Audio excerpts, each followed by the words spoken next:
नमस्कार मित्रों, मैं हूं रविकांत चतुर्वेदी और आप मुझे देख रहे हैं परीक्षा आइडिया के मंच पे। और मैं आपके सम्मुख लेके आया हूं इतिहास विषय। इतिहास विषय पर पूर्व में भी मेरी 2 कक्षाएं हुई हैं, 2 क्लास हम लोगों ने किया है।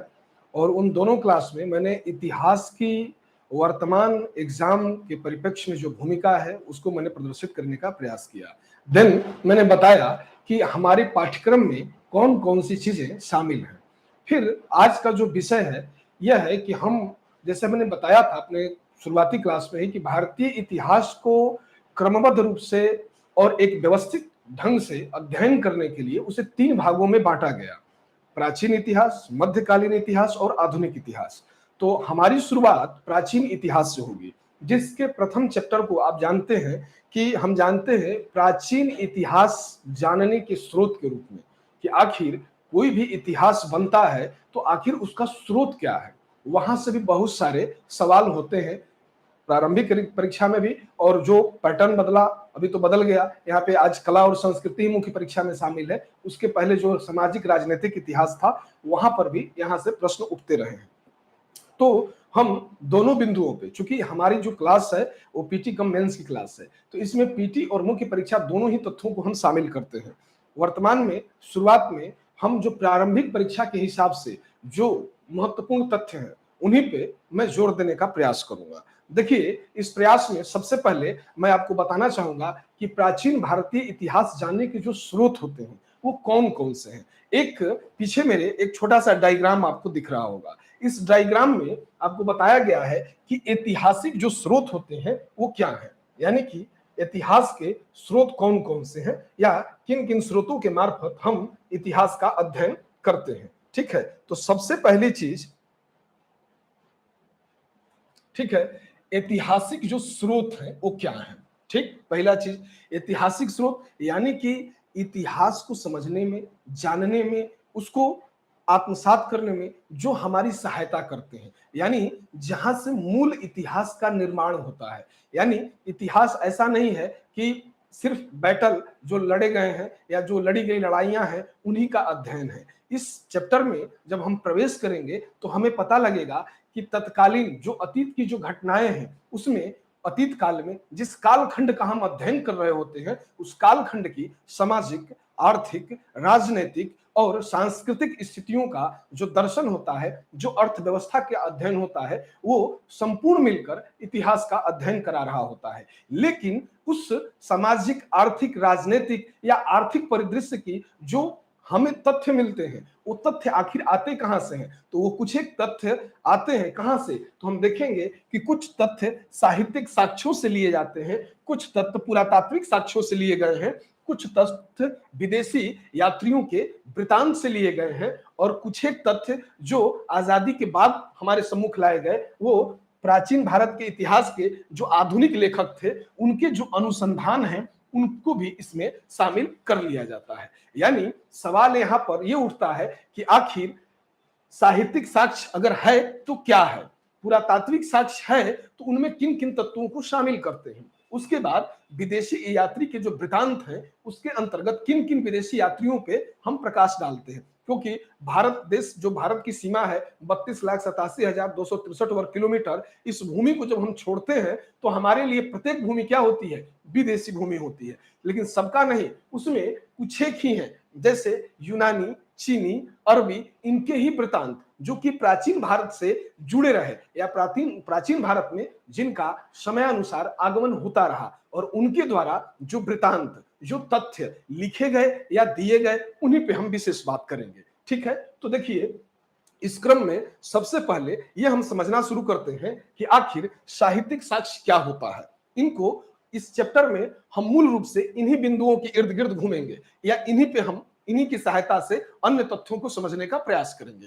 तो देखिए, सबसे पहले साहित्यिक साक्ष्य, कि साहित्यिक साक्ष्य क्या होता है। तो साहित्यिक साक्ष्य को हम जैसे ही पढ़ते हैं तो हमें पता लगता है कि इसके अंतर्गत ब्राह्मण ग्रंथों को शामिल किया गया है, इसके अंतर्गत नास्तिक ग्रंथों को भी शामिल किया गया है, और इसके अंतर्गत ही लौकिक ग्रंथों को भी शामिल किया गया है, जो ये तीसरा बिंदु है। और जब हम ब्राह्मण ग्रंथ, नास्तिक ग्रंथ और लौकिक ग्रंथ, इन तीनों को कंपाइल कर देते हैं, एक साथ जोड़ देते हैं, तो उसमें भी हमें दिखाई देगा कि जो ब्राह्मण साहित्य है ये काफी स्ट्रांग दिखाई देगा। ये क्या, जैसे आप पढ़ेंगे वैदिक साहित्य और अवैदिक साहित्य, ब्राह्मण साहित्य के अंतर्गत ही हम वैदिक और अवैदिक साहित्य का भी अध्ययन करते हैं। वैदिक साहित्य यानी जो वेदों या वेदांग या वेदों से जुड़े हुए या उसी परिवार से अपने आप को ताल्लुकात रखता है या उसी परिवार से अपना संबंध जोड़ता है। जबकि अवैदिक साहित्य जो वैदिक साहित्य से इतर है, अलग है, थोड़ा अलग है, भले ही उसकी भाषा क्यों न संस्कृत रही हो, लेकिन वो वैदिक साहित्य से थोड़ा अलग है। उसके बारे में भी हम समझने का प्रयास करेंगे। देखिए, इस क्रम में हम सबसे पहले यह समझने का प्रयास करते हैं कि आखिर जो ब्राह्मण ग्रंथ दिए गए हैं, ब्राह्मण ग्रंथ रियली में होते क्या हैं या ब्राह्मण ग्रंथ के क्या मायने हैं, उसको समझने का प्रयास करते हैं। जैसे हमने कहा, यहां लिखा ब्राह्मण ग्रंथ, तो ब्राह्मण ग्रंथ में क्या है, इन्हें ब्राह्मण साहित्य क्यों कहा जाता है और ब्राह्मण साहित्य कहने का क्या मतलब है। देखिए, विश्व की सबसे प्राचीन जो पुस्तक है जिसकी पांडुलिपि है उसको कहते हैं ऋग्वेद। दुनिया का सबसे प्राचीन ग्रंथ कौन सा, ऋग्वेद। हम मानते हैं, भारतीय मनुष्यों का यह मानना है या भारतीय जो वर्तमान विद्वान है जो उनका मानना है कि भारत के साहित्य को अगर हम टटोले तो सबसे प्राचीन जो चीज हमें ज्ञात होती है वो क्या है, वेद। वेद यानी कि पहला जो चीज आएगा वो वेद। वेद का मतलब ही होता है ज्ञान, वेद का मतलब ही सीधा ज्ञान से है। दूसरी चीज, जब वेदों से आगे बढ़ेंगे तो हमें दिखाई देगा उपनिषद, उपनिषद, ठीक है। फिर जब उससे आगे बढ़ते हैं तो हमें दिखाई देता है आरण्यक, आरण्यक। फिर उसके बाद आरण्यक से आगे बढ़ते हैं तो रामायण, महाभारत नामक ये दो काव्य बड़े बड़े दिखाई देते हैं। उसके बाद हम स्मृति ग्रंथों को रखते हैं। जैसे आपने सुना होगा मनुस्मृति, मनुस्मृति का एक अंग्रेजी अनुवाद भी किया गया। जो भारतीय परिवेश में जब अंग्रेज आए और अंग्रेजों ने जब भारतीय स्थिति पे कानून बनाना शुरू किया तो उन्होंने देखा कि आखिर हिंदू किस कानून संहिता से क्या होता है, शासित होता है। उसी कानून संहिता को आधार बना के उन्होंने नवीन कानून का गठन किया और वो ग्रंथ जो था वो मनुस्मृति ही था और उसका अनुवाद किया गया था ए कोड ऑफ जेंटुला के नाम से। यानी कि पहली पुस्तक थी जो कानूनविदों के नजर में आई वो थी मनुस्मृति। तो स्मृति ग्रंथों का भी अध्ययन करना होता है। साथ ही इसमें वात्स्यायन स्मृति, कात्यायन, पराशर, तमाम तरीके की स्मृति ग्रंथ हमें दिखाई देंगे जो मूल रूप से जब आप वेदांग या वेदों की अध्ययन को बात करेंगे या उसमें अंदर में जाएंगे, डीपली अध्ययन करेंगे तो आपको पता लगेगा कि ये सभी मुनि थे, ये ऋषि मुनि थे और उन्हीं से स्मृति ग्रंथों का विकास हुआ। चाहे वो नारद हो, पराशर हो, मनु हो, तमाम तरीके के स्मृति ग्रंथ उन्हीं से उभर के आते हैं। फिर जब हमने बात की वेदों की, प्रारंभिक बात वेदों की, यहां पर वेदों के साथ वेदांगों का भी अध्ययन करना होता है, उपवेदों का भी अध्ययन करना होता है। यानी कि प्रारंभिक परीक्षा में ये सवाल पूछ लिए जाते हैं या गाहे बगाहे इनसे सवाल आ ही जाता है, तो उनको भी ध्यान देना होगा। यानी कि हम ब्राह्मण साहित्य में वेदों को, उपनिषदों को, आरण्यकों को, रामायण महाभारत जैसे महाकाव्यों को, साथ ही पुराणों को इसके अंतर्गत रखते हैं। पुराण, अब देखिए पुराण कितने हैं, टोटल 18 हैं। जब इनको हम डीपली पढ़ेंगे तो समझेंगे कि पुराणों की क्या महत्ता है। जैसे इस अध्ययन को जब मुख्य परीक्षा के हिसाब से हम पढ़ना शुरू करते हैं तो यहाँ पर विवाद के बिंदु कई उभर कर सामने आते हैं, जिसमें दो विवाद बहुत बड़ा होता है। पहला, कुछ विद्वानों के द्वारा या यूरोपीय विद्वानों के द्वारा यह तर्क दिया गया या बार बार यह कहा गया कि भारतीय इतिहास से परिचित नहीं थे या भारत के लोगों को इतिहास की जानकारी नहीं थी। एक पहला विवाद आता है जिसका खंडन राष्ट्रवादी इतिहासकारों के द्वारा किया गया। बाद में दूसरा यह चीज आया कि भारतीयों के द्वारा जो इतिहास लिखा गया उसमें यथार्थ का चित्रण कम है, बल्कि आभामय विज्ञान को ज्यादा दिखाया गया है या आभामय चीजों को, जो चीजें संभव नहीं है उनके बारे में ज्यादा कहा गया है। लेकिन जैसे ही हम पुराणों की बात करते हैं, 18 पुराण, तो इसमें सबसे पहले रचनाकार, जैसे एक सामान्य ले लेता हूं, वेद, उपनिषद, आरण्यक, रामायण, महाभारत, स्मृति ग्रंथ, पुराण, तो इन सबके कोई ना कोई रचनाकार हैं, लिखने वाले हैं। वो भी आयोग के लिए एक प्रश्न बन जाता है। वहां पे आयोग कई बार यहां से प्रश्न उठाता है। उसी तरीके से पुराण, तो पुराणों की संख्या कितनी? 18। लिखने वाले कौन? लोमहर्ष और उग्रश्रवा। लेकिन पुराण लिखा किस शैली में गया? भविष्य शैली में लिखा गया, जिसे का शैली के नाम से जाना जाता है। भविष्य शैली का में दिया गया है, जिसकी प्रथम लाइन ही यही है कि पुराण कहता है कि सर्गस्स प्रतिसर्गस्स वंशो मंत्वाराणिस्स वंशानुचरित चयनम पुराणम पंचलक्षणम। यूपी आयोग ने एक बार पूछा भी था कि सर्ग, प्रतिसर्ग, वंशानुचरित, मनवंतर किसके विषय हैं? जो लोग डीपली पढ़े हैं उन्होंने खटाक से किया कि नहीं, ये पुराण के विषय है, क्योंकि वो कहता है पुराणम पंचलक्षणम, पुराण का 5 लक्षण है, जिसमें सर्ग हो, वंशानुचरित हो, मनवंतर हो या वंशावली हो। ये क्या है? पुराण के विषय हैं। तो ये मूलतः ये क्या दिखाई दे रहा है? ये आधुनिक इतिहास का भी विषय है। यानी कि भारतीयों को यहाँ पर दिखाई देगा कि उन्हें इतिहास आता था, लेकिन वो इतिहास दूसरे संदर्भ में पिरो रहे थे, या उनके इतिहास लिखने का, प्रकट करने का तरीका अलग था। दूसरी चीज, अब जबकि हम ये समझ चुके हैं कि साहित्यिक साक्ष्य में हमको क्या पढ़ना है, जिसमें हमने पहली चर्चा की ब्राह्मण ग्रंथों की, जिसके अंतर्गत मैंने कहा कि इसमें वेद, उपनिषद, वेदांग, उपवेद, आरण्यक, रामायण, महाभारत, स्मृति ग्रंथ और पुराणों का अध्ययन करेंगे तो हमें ब्राह्मण ग्रंथ के बारे में ठीक ठीक जानकारी प्राप्त होगी। अब दूसरी चीज यहां से उभर कर आती है नास्तिक ग्रंथों की। अब नास्तिक ग्रंथ क्या होते हैं, जरा सा ध्यान दीजिएगा। आप लोगों ने सुना होगा कि फला व्यक्ति आस्तिक है, फला व्यक्ति नास्तिक है। लोग कहते हैं, आप सामान्यतः परिभाषा पूछेंगे कि नास्तिक का क्या तात्पर्य होता है, तो लोग आपको बताएंगे कि नास्तिक उसे कहते हैं जो ईश्वर में विश्वास नहीं रखता है। जबकि आयोग की परिभाषा इससे बिल्कुल इतर है, बिल्कुल अलग है। आयोग क्या मानता है कि नास्तिक वह है जो वेदों में विश्वास नहीं रखता, वेदों की प्रामाणिकता को जो चुनौती देता है, जो वेदों को प्रामाणिक न मानता हो, वो क्या है? वो नास्तिक है। यानी कि हम जब नास्तिक साहित्य को यहां पढ़ेंगे तो हम पाएंगे कि यहां जैन साहित्य और बौद्ध साहित्य का मुझे अध्ययन करना होगा, क्योंकि हम पाते हैं 6ठी शताब्दी ईसा पूर्व, 6ठी शताब्दी ईसा पूर्व में गंगा घाटी में लगभग 62 संप्रदायों का उदय हुआ। 62 संप्रदायों में हम पाते हैं कि जैन धर्म और बौद्ध धर्म सबसे आगे निकले, और उनके निकलने का या आगे बढ़ने का या अन्य धर्मों से आगे जाने के रूप में हम देखते हैं। अगर उसको टटोलना शुरू करते हैं तो हमें मिलता है कि उस समय की वैज्ञानिकता और उस समय की जरूरतों को ये धर्म भरपूर पूरा कर रहे थे, क्योंकि ये यज्ञ, कर्मकांड, बलि, वेदी या जो प्रथाएं थी उसके अपोजिट ये काम कर रहे थे, जो कि सनातन में चल रहा था। तो हम नास्तिक साहित्य में जैन साहित्य और बौद्ध साहित्य का यहाँ पे अध्ययन करेंगे।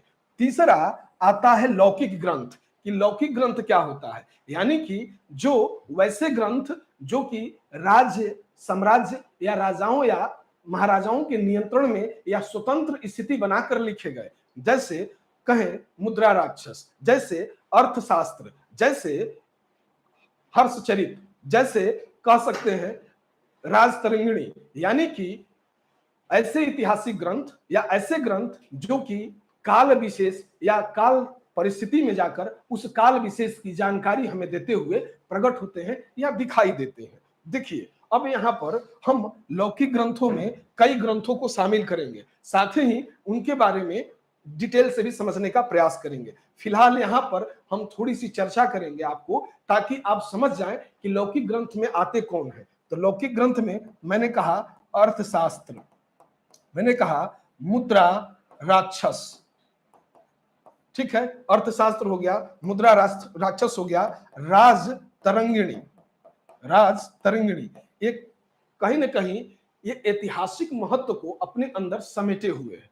ठीक है, ये जिस काल में लिखे गए उस काल विशेष के इतिहास को हमारे सम्मुख रखने का प्रयास करते हैं। ये लौकिक ग्रंथ है क्योंकि ये किसी राजा, महाराजा या व्यक्ति के द्वारा उसके नियंत्रण में रहकर लिखा गया। जबकि हम यहाँ आए थे ब्राह्मण ग्रंथ, यहाँ पर हमने कहा था वेद, जिसका मतलब बताया था ज्ञान, और इसको हम क्या मानते हैं? अपौरुष्य, यानी कि इस ग्रंथ, ये वेद की रचना किसी पुरुष के द्वारा नहीं की गई, अपौरुष्य है, देवताओं का दिया हुआ है, जिसमें ऋग्वेद, यजुर्वेद, सामवेद और अथर्ववेद की बात करते हैं। यानी कि ये पारलौकिक ग्रंथ है, पारलौकिक, यानी कि इनकी जो रचना हुई है वो किसी व्यक्ति के द्वारा नहीं हुई है, बल्कि ईश्वर विदित है, ईश्वर के द्वारा प्रदत्त है। जबकि लौकिक ग्रंथों में जब अध्ययन करते हैं तो हमें पता लगता है कि लौकिक ग्रंथों में जिनकी बात की जाती है वह इहलोक में रहकर किसी राजा, किसी महाराजा के संरक्षण में रहकर या स्वतंत्र होकर अपने अनुसार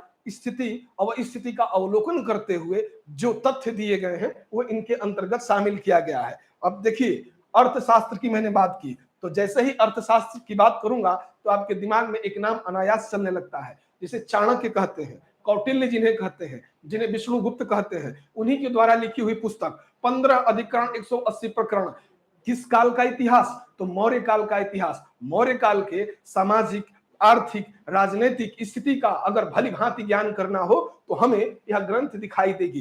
कुछ एक विदेशी यात्रियों के विवरण भी मौर्यों के इतिहास को फुलफिल करते हुए नजर आएंगे, उनको हम बाद में कंबाइन करेंगे या साथ में कंपाइल कर लेंगे, ठीक है। अभी अर्थशास्त्र, उसी तरीके से विशाख दत्त की मुद्रा राक्षस विश्व की पहली जासूसी पुस्तक जो कि जासूसी पे लिखी गई। विशाख दत्त ने जो मुद्रा राक्षस लिखी है उसमें भी कहीं ना कहीं चंद्रगुप्त के द्वारा जो षड्यंत्र किए गए, आचार्य चाणक्य के साथ मिलकर जो नंदों के खिलाफ जो षड्यंत्र किया गया उन्हीं की चर्चा की गई। वहीं राजतरंगिणी, राजतरंगिणी भारतीय ऐतिहासिक परिवेश में अगर जैसे ही हम प्रवेश करते हैं तो पहली प्रमाणिक पुस्तक के रूप में हमें राजतरंगिणी ही दिखाई देती है, जो 8 तरंगों में है और कलहड़ के द्वारा लिखी गई। बाद में कलहड़ की परंपरा को जोन राज, श्रीवर और प्रज्ञा भट्ट के द्वारा आगे भी बढ़ाने का कार्य किया गया। यानी कि राजतरंगिणी एक विशुद्ध ऐतिहासिक पुस्तक के रूप में दिखाई देती है। और स्वयं कलहड़ कहता है कि सलांग से एवं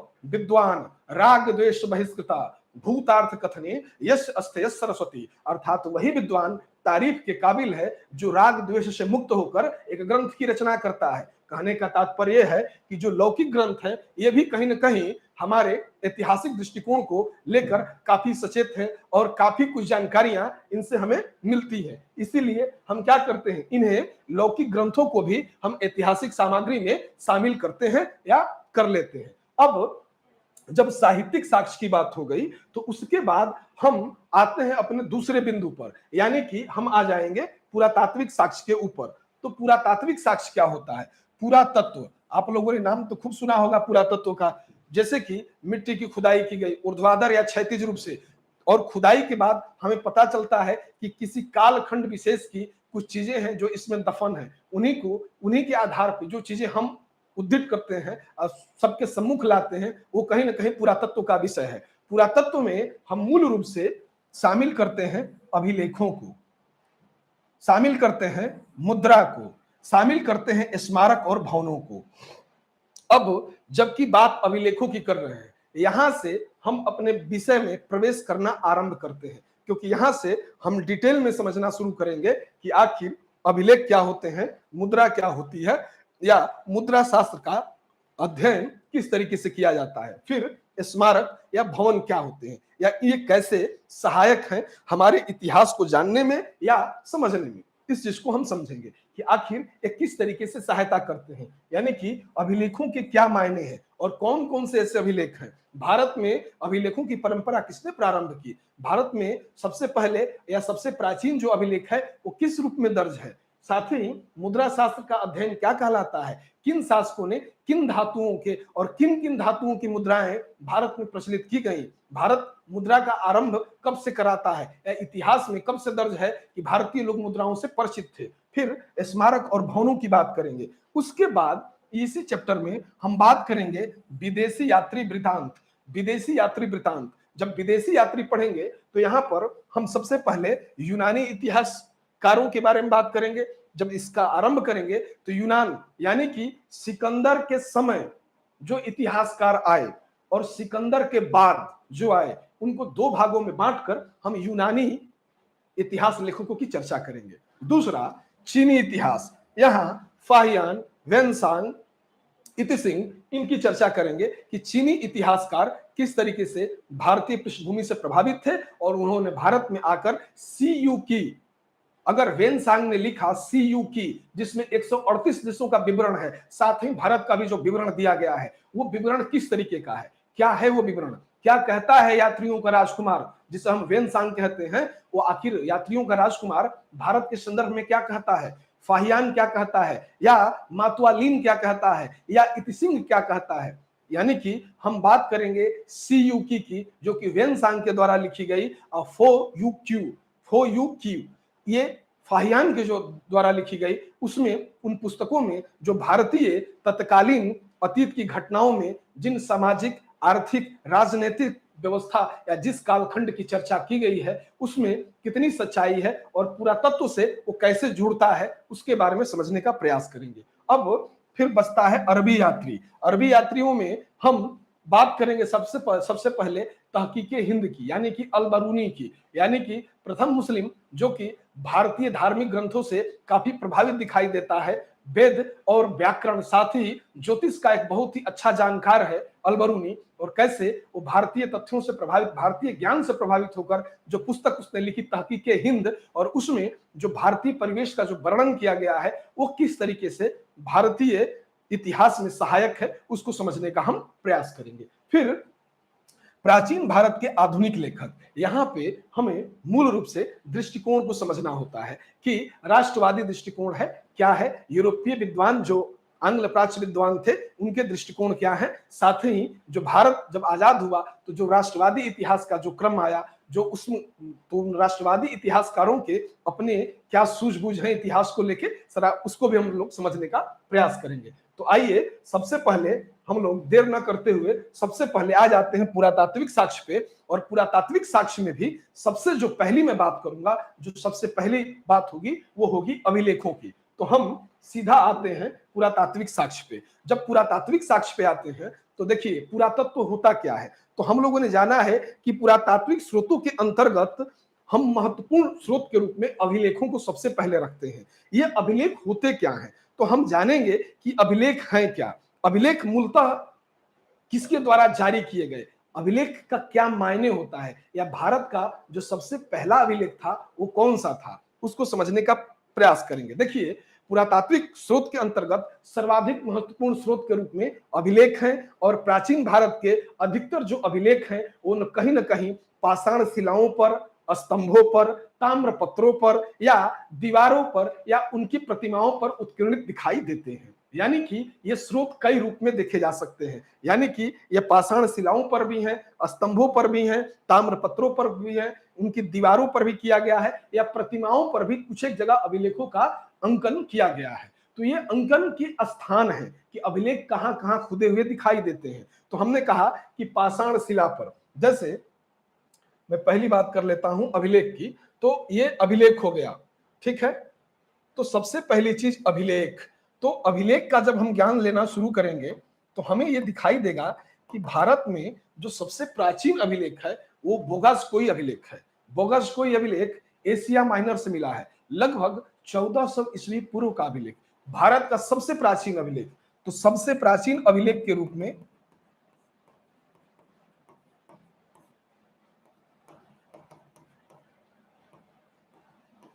बोगासकोई अभिलेख कब का, 1400 ईस्वी पूर्व का है। और ये अभिलेख एक संधि का प्रतीक है।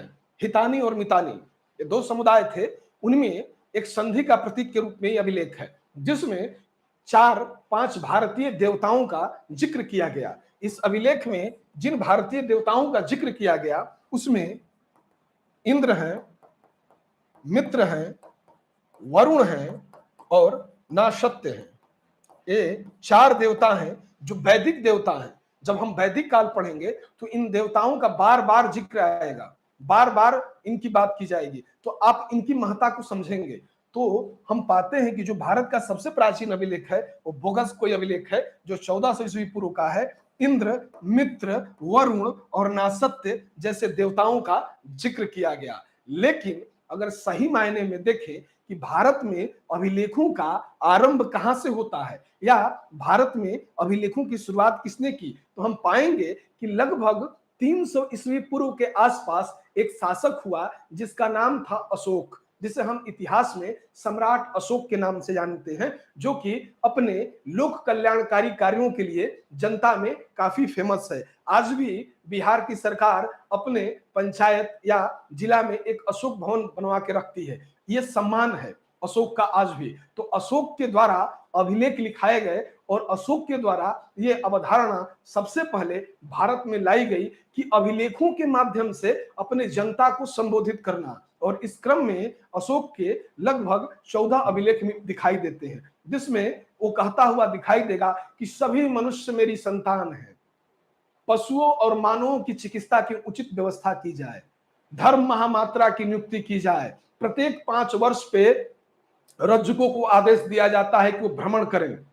तो इस तरीके के वो आदेश देता हुआ दिखाई देगा, आम जनता के हित को संबोधित करते हुए, और उसे पाषाण शिलाओं पे अंकित कराता हुआ दिखा जाएगा। यानी 300 ईस्वी पूर्व के आसपास हमें पहले भारत में अभिलेख की शुरुआत दिखाई देती है। किसके द्वारा? सम्राट अशोक के द्वारा।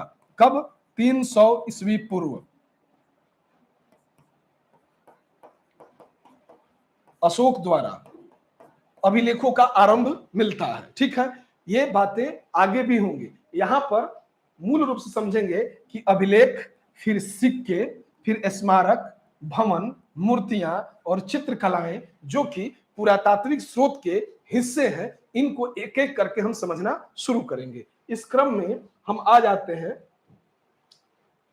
अभिलेखों पे।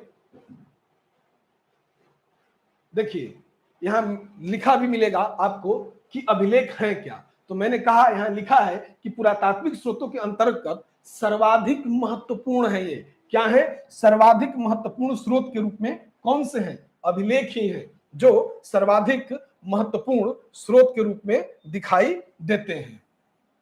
फिर प्राचीन भारत के अधिकतर अभिलेख कहां मिले? तो मैंने बताया था भी, पाषाण शिलाओं पे मिले, स्तंभों पर मिले, ताम्र पत्रों पर मिले, दीवारों पर मिले और प्रतिमाओं पर उत्कीर्ण देखे जा सकते हैं। यानी कि कुछ मूर्तियां बनाई गई हैं, उन पर भी अभिलेखों का अंकन किया गया है। साथ ही मैंने कहा कि सर्वाधिक प्राचीन अभिलेख, तो आप देख रहे हैं बोगसकोई नामक स्थान पर 1400 ईस्वी पूर्व का एक अभिलेख मिला है, जिसे बोगसकोई अभिलेख कहते हैं। इसमें इंद्र, मित्र, वरुण और नासत्य जैसे वैदिक देवताओं का नाम मिलता है। किसका? वैदिक देवता। क्यों? क्योंकि वेदों में भी इन देवताओं का जिक्र आपको मिलेगा या दिखाई देगा। अब जब हम आगे बढ़े तो मैंने बताया अभिलेखों की शुरुआत, तो मैंने कहा भारत में 300 ईस्वी पूर्व के आसपास सम्राट अशोक के द्वारा अपने जनता को, यानी कि अपने कल्याणकारी कार्यों को जो जनता के लिए लागू किया गया, उनको अभिलेखों पे अंकित कराया गया। उन अभिलेखों की संख्या लगभग 14 दिखाई देती है।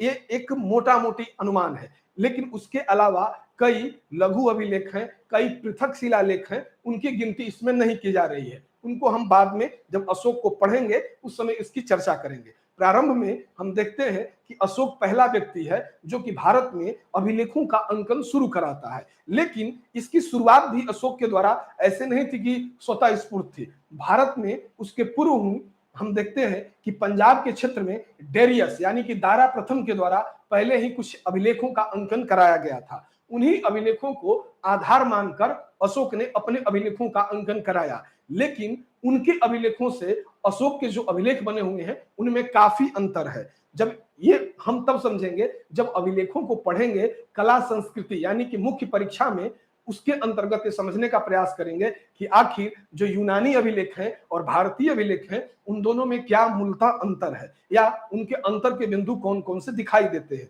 तो यहाँ पे सबसे पहले ये समझना होगा कि 300 ईस्वी पूर्व, जो कि मैंने पूर्व में ही बताया कि अशोक के द्वारा भारत में अभिलेखों की शुरुआत हुई। अशोक का नाम अशोक यानी कि अभिलेखों का अंकन अशोक के द्वारा ही कराया गया। इस बात की जो पुष्टि होती है वो मिलती है मास्की, नेत्तूर और उदयगोलम, ये 4 अभिलेख हैं जिसमें अशोक को अशोक कहकर संबोधित करते हैं। जैसे जैसे हम पुराणों की बात करें कि पुराण भी ऐतिहासिक स्रोत है और अशोक के इतिहास को पुराणों से हमें लेना हो तो वहां पर अशोक का नाम अशोक नहीं, अशोक वर्धन है। उसी तरीके से हम देखते हैं कि यदे कदे जैसे बौद्ध ग्रंथ है उसे देवताओं का प्रिय, प्रियदर्शी कहकर भी संबोधित करते हैं, या देवराज कहकर संबोधित किया गया है, या देवा नाम प्रियदर्शी कहकर संबोधित किया गया है। यानी व्यक्ति एक है और उसके लिए कई नाम और उपमाओं की चर्चा की गई है।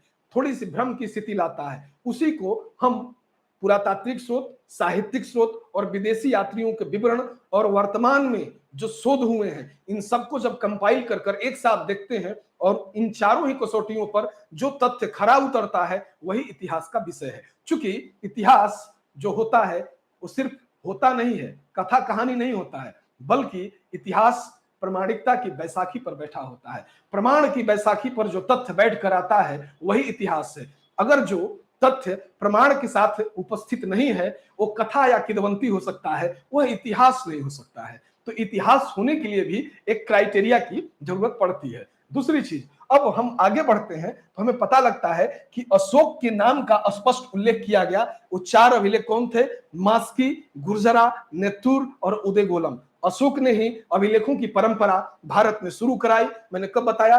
300 ईस्वी पूर्व के आसपास। फिर हमने कहा कि अशोक के जो अभिलेख हैं वो सिर्फ एक भाषा या एक लिपि में नहीं है, बल्कि हम पाते हैं कि ब्राह्मी लिपि, खरोष्ठी, ग्रीक और आरामीक, इन चार लिपियों में अशोक के अभिलेख दिखाई देते हैं। और भारत के अलग अलग हिस्सों में अलग अलग लिपियों का भी प्रयोग किया गया है। यह डिटेल देखेंगे हम जब मौर्यों का इतिहास पढ़ेंगे, खासकर जब सम्राट अशोक को पढ़ेंगे उस समय। लेकिन अभी ये जान लें कि लघमान और सुरेकुना से जो अभिलेख प्राप्त हुए हैं अशोक के, वो हम देखते हैं यूनानी अथवा आरामीक लिपि में दिए गए हैं। वहीं अशोक के जो और अन्य अभिलेख हैं वो ब्राह्मी में भी हैं, खरोष्ठी में भी हैं, आरामीक में भी हैं। यानी कि अशोक के अभिलेख ब्राह्मी, खरोष्ठी, ग्रीक और आरामीक यानी चार लिपियों में दिखाई देते हैं। यानी कि शुरुआत ही बड़ा ही बम्बास्टिक है, बड़ा धुआंधार शुरुआत है। यानी कि अभिलेख की शुरुआत अशोक के द्वारा की गई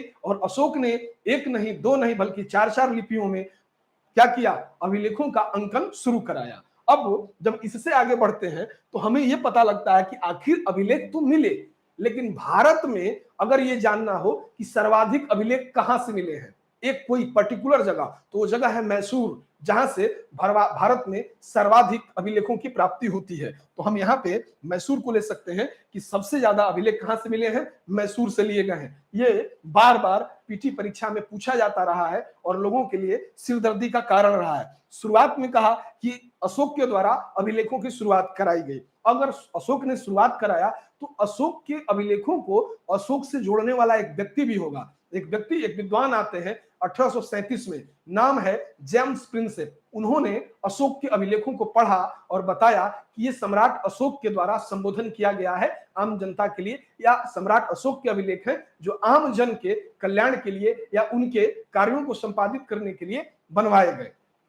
तो 1837 में जेम्स प्रिंसेप ने ब्राह्मी लिपि में लिखित अशोक के अभिलेखों का उद्वाचन शुरू किया। उसके पहले अशोक के जो अभिलेख भी थे वो हमारे लिए सर्वथा रहस्य के विषय बने हुए थे। उसके पहले हम अशोक के अभिलेखों से तो परिचित थे, लेकिन अशोक के अभिलेख में क्या क्या विषय है उसको हम नहीं समझ पाए थे। यहीं पर हमने शुरुआत की। अब देखिए कुछ एक चीजें, जैसे कि अभिलेखों के अंतर्गत हम देख रहे हैं तो कुछ अभिलेख ऐसे हैं जो हमारी परीक्षा के दृष्टिकोण से काफी इंपॉर्टेंट हो जाते हैं, जिनको समझना हमारे लिए अति आवश्यक हो जाता है। देखिए, एक तरफ एक क्रम मैंने दिया हुआ है और इस क्रम में मैंने कुछ चीजें बताई हैं। देखिए, यहाँ पर बार बार प्रारंभिक परीक्षा में जहां से सवाल पूछा जाता रहा है और बार बार यहाँ से आते रहे हैं सवाल, चाहे आप यूपीएससी दो या कोई भी लोक सेवा आयोग की परीक्षा दो, आपको इतना ध्यान होना चाहिए कि यहाँ से इनको तो आप कंठस्थ ही कर लो, किसी तरीके से रोके गा के हंस के जैसे भी हो सकता है इन्हें कंठस्थ करने का प्रयास करो, क्योंकि ये बार बार आपके सहायक भूमिका में होंगे। कम से कम 4 ऑप्शन होते हैं। अगर ये मेरे द्वारा जो सूची दी गई है, इस सूची में से अगर आपको कुछ भी तैयार हो जाता है, 5 या 6 भी तैयार हो जाता है, तो आप समझिए कि आपके हर एक प्रारंभिक परीक्षा में एक सहायक की भूमिका में होगा। मेरा ज्ञान आप तक रहे न रहे, लेकिन आपके द्वारा ये याद किया गया तथ्य बार बार आपको एग्जाम में एक हेल्पर का कार्य करेगा। देखिए, पहला मैंने लिखा है हाथी गुम्फा अभिलेख। यहाँ पे दिया गया है हाथी गुम्फा अभिलेख। हाथी गुम्फा अभिलेख किसका है? तो मैंने लिखा है कलिंग राजा खारवेल। और खारवेल के विषय में जो भी घटनाएं हुई हैं उसको समझने में ये सबसे इंपॉर्टेंट है। ये बार बार पूछा जाता रहा है, वेरी वेरी इंपॉर्टेंट। जो लोग समीक्षा की तैयारी में हो या फिर यूपी आयोग के प्रारंभिक परीक्षा की तैयारी में हो, आप देखिएगा कि कई बार यह पूछा गया है कि हाथी गुम्फा अभिलेख किसके द्वारा बनाया गया या किसका अभिलेख है या अभिलेख में विषय क्या है। तो आप देखेंगे कलिंग राजा खारवेल के द्वारा हाथी गुम्फा अभिलेख का निर्माण किया गया और इसमें खारवेल के शासन की घटनाओं का एक क्रमबद्ध विवरण मिलता है। क्रमबद्ध विवरण मिलना अपने आप में बहुत बड़ी बात है, इसीलिए तो अभिलेख क्या है, क्रमबद्ध इतिहास को देते हैं, इसीलिए हमारे लिए आवश्यक और महत्वपूर्ण हो जाते हैं। दूसरा, जूनागढ़ अभिलेख। जूनागढ़ अभिलेख रुद्रदामन का है। किसका है जूनागढ़ अभिलेख?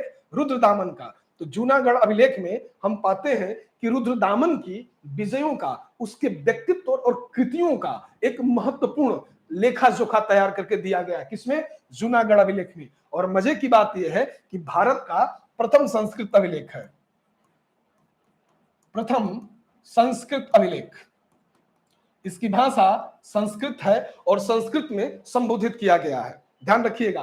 तो रुद्रदामन का जूनागढ़ अभिलेख जो है वो रुद्रदामन की कृतियों का अच्छा विवरण प्रस्तुत करता है। अब उसके आगे हम चलते हैं, नासिक अभिलेख। यहां पर नाभिक लिख दिया गया है, गलत है, नासिक अभिलेख। ये गौतमी बलश्री का है। गौतमी बलश्री यानी कि गौतमी पुत्र सातकर्णी की सैनिक सफलताओं का विवरण जो अभिलेख देता है उसे ही हम नासिक अभिलेख कहते हैं। ये गौतमी पुत्र सातकर्णी, जब हम सातवाहन इतिहास को पढ़ेंगे, आंध्र भृत्य इतिहास को पढ़ेंगे, तब हम समझेंगे कि जो दक्षिणापथेश्वर या दक्षिणापथ के जो स्वामी थे, जो सातवाहन थे, वो किस तरीके के शासक थे, आखिर क्यों उन्होंने भारत में एक लंबे अवधि लगभग 300 वर्षों तक शासन किया दक्षिणापथ पर, तो उसके पीछे का कारण क्या था। ये मूल रूप से ब्राह्मण राजवंश है और यहीं भी पता चलेगा कि भारत में एक विशेष प्रकार का सिक्का यानी पोटीन का सिक्का सातवाहन शासकों के द्वारा दिया गया। जब हम आंध्रभृत्य या सातवाहनों को पढ़ेंगे वहां पर इसके बारे में डिटेल जानकारी देंगे। अब प्रयाग स्तंभ लेख देखिए, ये एक बहुत अच्छी चीज है, प्रयाग स्तंभ लेख। यहां पर हम ये समझना होगा कि प्रयाग स्तंभ लेख के क्या मायने हैं या प्रयाग स्तंभ लेख हमें कैसे दिखाई दे रहा है। तो देखिए, प्रयाग स्तंभ लेख को जब हम पढ़ना शुरू करते हैं तो सबसे पहले यह देखना होता है कि ये किस शासक के समय लिखा गया। तो हम पाते हैं कि समुद्रगुप्त की जो विजय हैं, जो उसकी नीतियां हैं, समुद्रगुप्त ने समस्त भारत को एक करने का प्रयास किया था। धरणी बंध, एक धरणी बंध नीति है। आपने देखा होगा कि दक्षिण भारत के राजाओं के लिए अलग नीति, उत्तर भारत के राजाओं के लिए अलग नीति, पूर्वोत्तर के राजाओं के लिए अलग नीति, साथ ही अपने कृतियों के लिए अलग नीति का क्या करता है, प्रतिपादन करता है। खुद एक अच्छा कुशल योद्धा होने के साथ साथ अच्छा संगीतकार और वीणा वादक भी है, तो उसकी जानकारी हमें यहीं से मिलती है। और प्रयाग प्रशस्ति को उसी के एक मंत्री हरिशेन के द्वारा क्या किया गया, उद्धृत किया गया या लिखा गया। उसके बारे में भी हम समझेंगे कि आखिर हरिशेन ने जो प्रयाग प्रशस्ति लिखा किसके उपलक्ष्य में, समुद्रगुप्त के विजयों को, उसकी नीतियों को प्रदर्शित करने के लिए, तो आखिर उसके क्या मायने हैं। दूसरी चीज, अब आगे बढ़ते हैं, मंदसौर अभिलेख मालवा नरेश यशोवर्मन का है। किसका है? मालवा नरेश यशोवर्मन का। और इसमें यशोवर्मन की सैनिक उपलब्धियों की चर्चा की गई है। फिर एहोल अभिलेख, ये रचनाकार है रविकृति, इसके लेखक या रचनाकार रविकृति है, जो पुलकेशिन द्वितीय के लिए लिखा गया, शासक है पुलकेशिन द्वितीय। इसमें पहली बार पता चलता है कि हर्ष और पुलकेशिन के बीच युद्ध हुआ और दोनों ने अपनी अपनी विजयों का वर्णन किया है।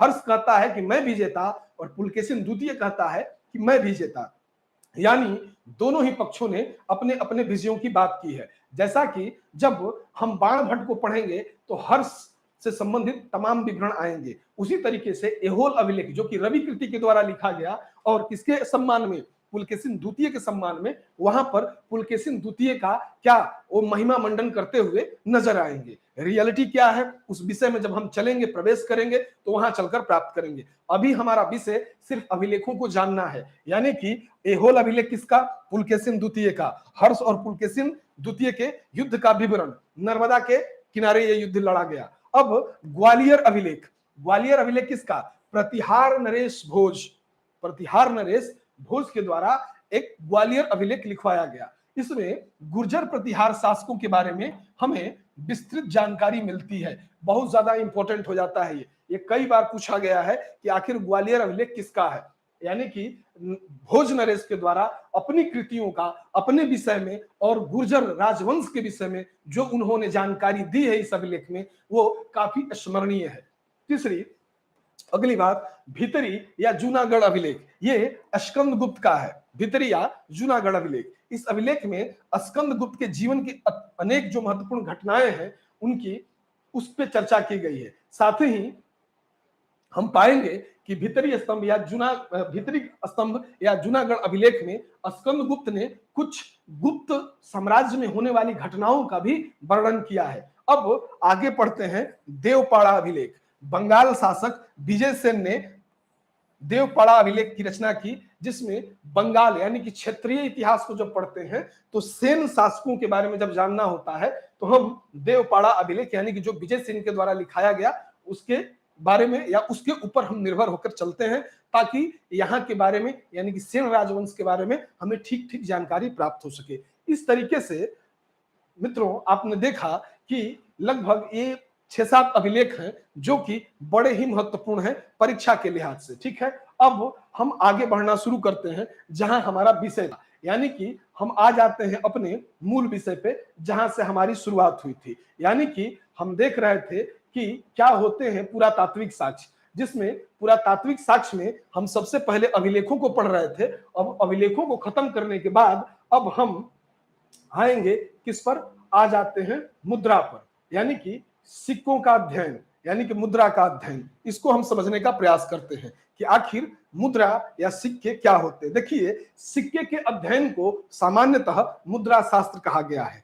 इसे यदि करें न्यूमिस्मेटिक्स भी नाम दिया गया। क्या नाम दिया गया? न्यूमिस्मेटिक्स। लिख लेते हैं यहाँ पे।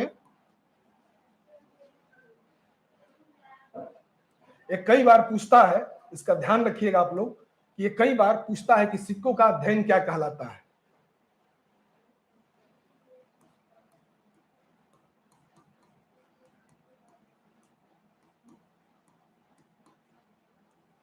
या इसे ही मुद्रा शास्त्र कहते हैं, न्यूमिस्मेटिक्स या मुद्रा शास्त्र कहते हैं। अब सवाल यहाँ पे ये उठता है कि अगर मुद्रा थी तो वो किसी न किसी चीज की बनी होगी, कागज की होगी, धातु की होगी। धातु में है तो किन किन धातुओं की है? सोना की है, चांदी की है, तांबे की है, शीशे की है, प्रोटीन की है, तमाम तरीके की धातुएं मौजूद हैं। तो हम पाएंगे शुरुआत में कि ये जो पुराने सिक्के हैं वो तांबे के भी हैं, चांदी के भी हैं, सोने के भी हैं, शीशे के भी हैं। यानी कि प्राचीन सिक्कों का जब अध्ययन हम शुरू करते हैं तो हम पाते हैं कि धातु के सिक्के उपस्थित हमें दिखाई देते हैं, जो कि विश्व के अन्य देशों में भी हम पाते हैं कि उनकी संस्कृति में भी धातु सिक्कों का प्रचलन था। जैसे हम विदेशी व्यापार अपनी आयात निर्यात नीतियों को पढ़ेंगे तो वहां समझेंगे कि आखिर व्यापार, जैसे आज का तो व्यापार के लिए मानक मुद्रा डॉलर है, तो उस समय की मानक मुद्रा क्या थी, तो हम समझेंगे कि स्वर्ण सिक्कों की क्या महत्ता थी। लेकिन जब हम सिक्कों का अध्ययन करते हैं, जब न्यूमिस्मेटिक्स या मुद्रा शास्त्र की बात करते हैं, तो हमें यह भी ध्यान देना होता है कि आखिर जब इनका अध्ययन हम शुरू किए तो क्या सिक्के शुरुआत से ही अपने परिपक्व अवस्था में थे या धीरे धीरे परिपक्व हुए।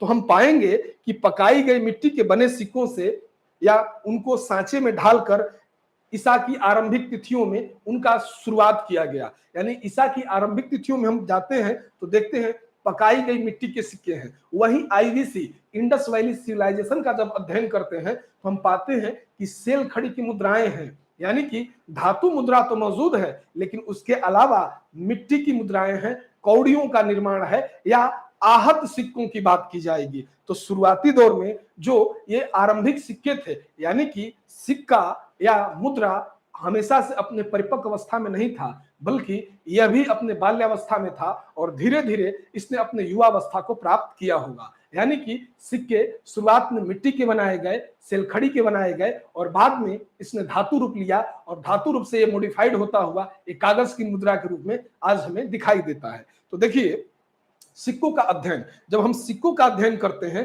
तो इसमें सबसे पहले ये जानने वाली बात होती है, यहाँ कहा है कि सिक्कों के अध्ययन को मुद्रा शास्त्र कहते हैं, जिसको मैंने लिखा है न्यूमिस्मेटिक्स। ठीक है, पुराने सिक्के तांबे के भी हैं, चांदी के भी हैं, सोने और सीसा धातु के भी बने हैं। यहाँ पे गलत लिखा हुआ है, सीसा धातु होना चाहिए। ठीक है, सीमा धातु नहीं, सीसा धातु के बने होने चाहिए। आरंभिक सिक्कों पर जो चिन्ह मिलते हैं, किंतु बाद में जो सिक्के हैं उन पर राजाओं या देवताओं के नाम के साथ तिथियों का भी अंकन किया गया।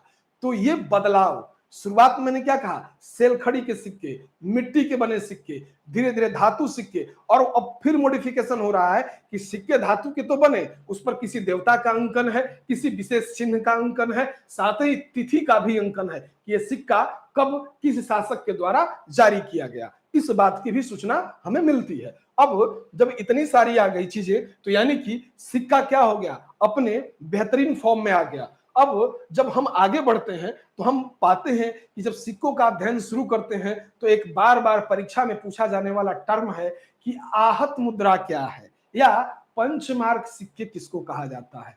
तो देखिए, जब भी हम इतिहास पढ़ते हैं तो हम मान के चलते हैं कि प्राचीन भारत के जो सबसे प्राचीन सिक्के हैं, यानी कि भारत के प्राचीनतम सिक्के आहत सिक्के कहे गए हैं। ये कब के हैं, तो ईसा पूर्व 5वीं सदी के हैं। कब के, ईसा पूर्व 5वीं सदी के। और ये ठप्पा मार के बनाए जाते थे, जिस पर कुछ विशेष चिन्ह अंकित होता था, जैसे अर्धचंद्र, मत्स्य, चक्र, सूर्य इनका या वृक्ष इनका अंकन, और उस पर अंकित चित्र उस मुद्रा का मूल्य निर्धारित करता था। यानी आहत मुद्रा हमारे देश की आरंभिक मुद्रा के रूप में देखी जा सकती है। यानी कि इसकी शुरुआत कब, ईसा पूर्व 5वीं सदी से, और कैसे, ठप्पा मारकर बनाए जाने के कारण भारतीय भाषा में इनको आहत मुद्रा कहा गया। ठप्पा मार के बनाया जाना, यानी धातु है और उस पर कोई विशेष चिन्ह है, उसको ठप्पा मार के अंकन कर देना। ठीक है, ये क्या है, ये है आहत मुद्रा। इसीलिए ठप्पा मार के बनाया गया, इसी कारण भारतीय भाषा में क्या नाम दे दिया गया, आहत मुद्रा। आहत मुद्रा पे अंकन किसका, मत्स्य का, अर्धचंद्र का, सूर्य का, वृक्ष का, इनका जो ये विशेष चिन्ह ही उस मुद्रा का मूल्य निर्धारित करता है। क्योंकि आपकी जेब में 10 का भी सिक्का होता है, 5 का भी होता है, 1 रुपए का भी होता है, पूर्व में अठन्नी चवन्नी की भी हमने बात की, 5 पैसे 10 पैसे भी आप लोगों ने देखे होंगे।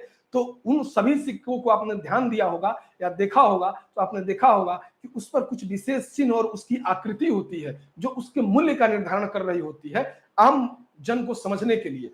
देखिए, अब आहत मुद्रा अगर मिली तो आहत मुद्रा की सबसे पुरानी निधि कहां मिली। हम जानते हैं कि भारतीय परिवेश में जब हम राजवंशों या जनपद या महाजनपद का निर्माण पढ़ना शुरू करते हैं, जहां से आहत मुद्राओं का विकास शुरू हुआ, वो एरिया बिहार और पूर्वी उत्तर प्रदेश का है। तो हम यह कह सकते हैं कि आहत मुद्राओं की सबसे बड़ी जो निधि मिली वो पूर्वी उत्तर प्रदेश और मगध यानी कि बिहार की भूमि पे मिली। यानी आहत मुद्राएं पूर्वी उत्तर प्रदेश और बिहार की भूमि पे देखे जा सकते हैं, यानी कि सबसे बड़ी निधि यहीं से प्राप्त हुई है। और जब हम आगे चलते हैं तो हम देखते हैं कि आरंभिक जो सिक्के हैं वो अधिकतर किस धातु के बने, तो अधिकतर उनमें सवाल हो सकता है कि भाई आहत मुद्रा थी, आरंभिक जो सिक्के बने वो किस धातु के सर्वाधिक प्रयोग किए गए, तो वो सबसे ज्यादा सिक्के चांदी के बने होते हैं, जबकि तांबे के सिक्के बहुत कम हमें दिखाई देते हैं। इन्हीं सिक्कों को हम पंचमार्क सिक्का भी कहते हैं। क्या कहते हैं, पंचमार्क सिक्का। अब इसके आगे चलेंगे तो हम यहाँ पे कुछ मैंने चित्र दिया है और प्रदर्शित किया है कि आखिर पंचमार्क सिक्के जो होते थे तो कैसे होते थे। तो मैंने आपको बताया कि इन पर कुछ इस तरीके का चिन्ह है, मत्स्य चिन्ह है, यह चिन्ह अर्धचंद्र, सूर्य का चिन्ह, ये देख सकते हैं। ये वो सिक्के हैं जो मुद्रा का मूल्य ये चित्र निर्धारित करते थे। यानी कि यह एक विशेष आकृति, यहाँ एक विशेष आकृति, यहाँ एक विशेष आकृति, यहाँ विशेष आकृति, यहाँ मत्स्य की आकृति, यहाँ सूर्य जैसी आकृति, ये कहीं ना कहीं सिक्के के मूल्य को ही निर्धारित करते हुए नजर आती है। अब हम देखते हैं कि इन सिक्कों पर मैंने लिखा भी है कि पेड़, मछली, सांड, हाथी, अर्धचंद्र आदि की आकृतियां बनी हुई दिखाई देती हैं। अब आप परिचित हो चुके हैं कि मुद्रा का अध्ययन क्या कहलाता है, तो न्यूमिस्मेटिक्स यानी मुद्रा शास्त्र। फिर मैंने परिचित कराया कि पंचमार्क या आहत सिक्के किसको कहा जाता है। आप इससे भी परिचित हो चुके हैं कि पंचमार्क सिक्के क्या होते हैं या आहत सिक्के क्या होते हैं। आहत सिक्का कहने का क्या मतलब है, यानी ठप्पा मार के जो बनाया जाता था। दूसरी चीज, इस पर किस किस तरीके की आकृति है, उस आकृति की भी हम चर्चा कर चुके हैं। अब इसमें सबसे महत्वपूर्ण तथ्य कि सर्वाधिक सिक्के मौर्योत्तर काल में मिले, जबकि विशेषतः शीशे, चांदी, तांबा और सोने के हैं। अब हम यहाँ पे एक तथ्य डाल के रखे हैं कि जो सर्वाधिक सिक्के मिले हैं वो किस काल के हैं, मौर्योत्तर काल के हैं। जब मौर्योत्तर काल की स्थिति को हम पढ़ेंगे, तो जब हम पढ़ेंगे कि मौर्य वंश के विनाश के फलस्वरूप भारत में ब्राह्मण राजवंश एक तरफ उत्पन्न होता है या ब्राह्मण राजवंश की स्थिति आनी शुरू होती है, वहीं पर हम यह भी पाएंगे कि ब्राह्मण राजवंश के अलावा यहाँ पर कुछ हिंद यवन आक्रमणकारी, जिसमें शक, शिथियन, पहलव, कुषाण, इनका भी आगमन होता है। और हमने कहा है कि जब दो संस्कृतियां आपस में मिलती हैं तो एक दूसरे के ऊपर अपने प्रभाव को छोड़ते हुए नजर आती हैं। इसी क्रम में हम पाते हैं कि जब हिंद यवन शासक भारत में आए, उसमें जो कुषाण शासक थे, उसमें कुषाण शासकों में भी कुजुल कटफिसेस, बिम कटफिसेस, हुविस्क, कनिष्क, ये जो शासकों का क्रम है, ये जो शासक आते हैं, इन्होंने भी भारत को सिक्कों से परिचित कराना शुरू किया। उसी क्रम में सातवाहन इतिहास को जब पढ़ेंगे तो हम पाएंगे कि पोटीन या शीशे के सिक्के सातवाहनों के समय शुरू होते हैं, वहीं सोने के सिक्के कुषाण शासकों के द्वारा जारी किए जाते हैं, और तांबे, चांदी और शीशे के सिक्के पूर्व में भी थे। हम पाते हैं कि ये पूर्व में भी दिखाई देते हैं। ठीक है, तो यहां पर हम ये समझेंगे। दूसरी चीज, गुप्त शासकों ने सर्वाधिक सोने के सिक्के जारी किए, यहां भी लिखा गया है। देखिए, अगर बात किए सोने के सिक्के के, सोने का प्रथम सिक्का किसके द्वारा, कुषाण शासकों के द्वारा, कुषाण शासकों द्वारा। उसमें भी किसके द्वारा, बिम कटफिसेस। सबसे पहले सोने का सिक्का जारी करने वाला एक हिंद एवं शासक, कुषाण शासक है, बिम कटफिसेस, जो कि जारी करता है। इसी के सिक्के से पता चलता है कि यह सर्व धर्मावलंबी है। इसके सिक्कों पर शिव, नंदी आदि की आकृति देखी जा सकती है, त्रिशूल का चिन्ह देखा जा सकता है। दूसरी चीज, अब सातवाहन शासकों ने शीशे के सिक्के जारी किए, लेकिन एक तथ्य दिया गया है कि गुप्त शासकों ने सोने के सर्वाधिक सिक्के जारी किए। पहला सिक्का किसने जारी किया, तो कुषाण शासक। किसने, तो बिम कटफिसेस। लेकिन सर्वाधिक सिक्का किसके द्वारा जारी किया गया, तो गुप्त शासकों के द्वारा जारी किया गया। लेकिन मजे की बात यह है कि जब आप गुप्तकालीन सिक्कों का अध्ययन जब आप आरंभ करेंगे तो आपको पता लगेगा कि सिक्के तो भरपूर मात्रा में जारी किए गए, उनकी संख्या बहुत ज्यादा है, लेकिन सिक्कों में सोने की मात्रा कम होती गई है। यानी कि वह गुप्तकालीन जर्जर स्थिति को प्रदर्शित कराता है। गुप्तकालीन पतनोमुखी अवस्था, जो आर्थिक स्थिति है, उसको कहीं ना कहीं प्रदर्शित करता है। इसीलिए तो ए कुमारस्वामी अय्यप्पन कहते हैं कि गुप्त कला समृद्ध है।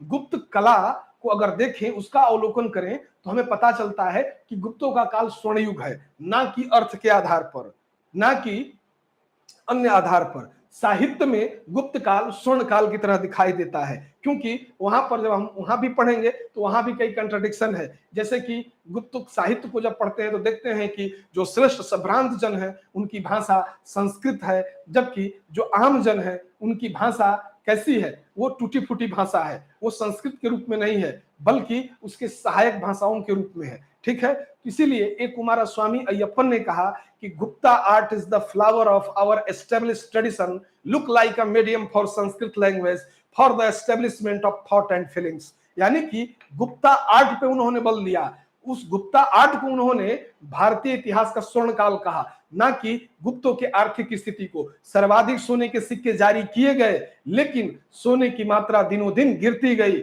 जो कि उसके आर्थिक स्थिति में गिरावट का प्रतीक है। इस चीज को समझेंगे। ठीक है, फिर अब इसके आगे जब हम चलते हैं तो हम पाते हैं कुछ मूर्तियां हैं, यानी कि मूर्तियों के बारे में। तो प्राचीन भारत का जो इतिहास का जो निर्माण होता है, उसमें मूर्तियों की भी एक अहम भूमिका है। जब मूर्तियों को हम समझना शुरू करते हैं, क्योंकि मूर्ति भी अभिलेखों का अंकन है, मूर्तियां बनाई गई हैं तो किसी कालखंड विशेष में बनाई गई हैं, उस समय की अवस्था और व्यवस्था दोनों का वो परिचय देती हुई नजर आती है। अब देखिए, प्राचीन काल में मूर्तियों का जो निर्माण था वो कब से शुरू होता है, तो हम देखते हैं कि प्राचीन काल में मूर्तियों का निर्माण कुषाण काल से आरंभ होता है। कब से?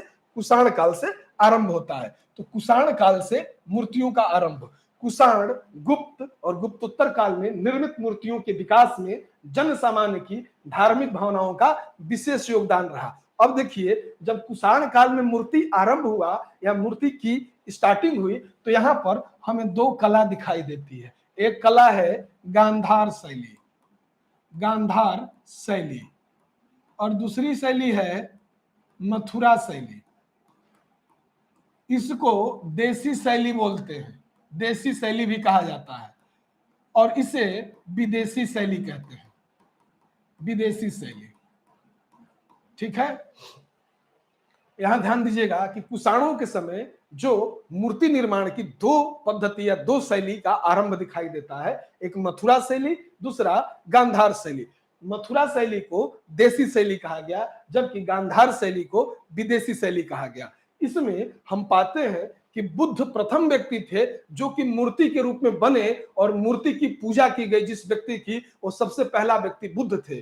धार्मिक जुलूस की शुरुआत बुद्धों के द्वारा ही भारत में शुरू की गई। यानी एक मूर्ति के रूप में ऐतिहासिक संदर्भ में हम देखें कि पूजा जाने वाला प्रथम व्यक्ति तो स्वयं महात्मा बुद्ध थे, और उनकी पहली मूर्ति जिस शैली में तैयार की गई वो थी मथुरा शैली, जहां पे बुद्ध की पहली मूर्ति बनाई गई। लेकिन बुद्ध की सर्वाधिक मूर्ति जो बनाई गई वो बनाई गई गांधार शैली में। यानी कि गांधार शैली में सर्वाधिक मूर्तियां बनाई गई हैं, लेकिन पहली मूर्ति बुद्ध की मथुरा शैली में यानी कि देसी शैली में बनाई गई।